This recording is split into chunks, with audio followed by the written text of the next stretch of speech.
paqe, po të ketë luftë, atëherë gjithë kjo analiza se sa tanke, sa raketa, sa sisteme. Pra çfarë të dojë SBA-ja? Mbaroj një herë mendim, pa diskutim.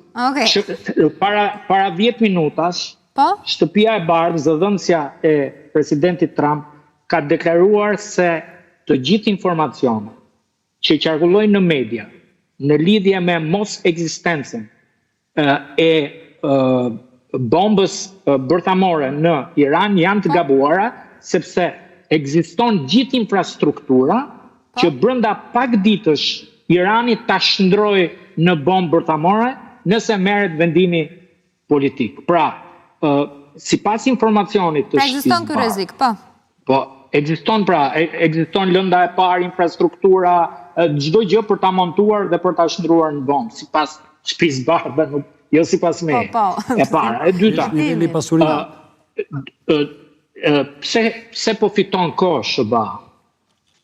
Po fiton kohë sepse prapë dhe një herë kthehemi te ajo që tha kancelari gjerman, sepse këta i kanë vënë një detyrë Izraelit për të kryer këto punë, për ta dobësuar Iranin në maksimum, me qëllim që kur të hyjë SBA të korri fitore. Pra, SBA po bën bilancin e luftës, u deshën pak ditë që gjithë bota të kuptojë kush është forca dhe dobësitë e këtyre dy shteteve. Çdo kush sot e di kush është fuqia ushtarake e Izraelit apo e Iranit. Dhe sigurisht që në lidhje me arsenalin, sa do të fortë që ta ketë Irani, do ta ketë duke ezauruar dhe konsumuar dhe një gjë është e qartë.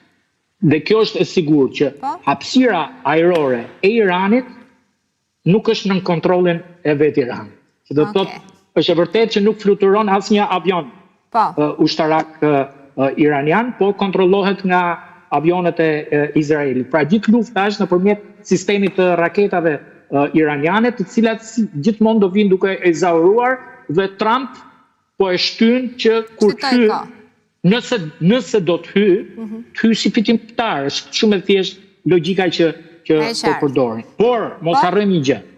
Donald Trump është një politikan i bllofeve, që do të thotë shpeshherë duhet i marrësh kundërtën e asaj që artikulon.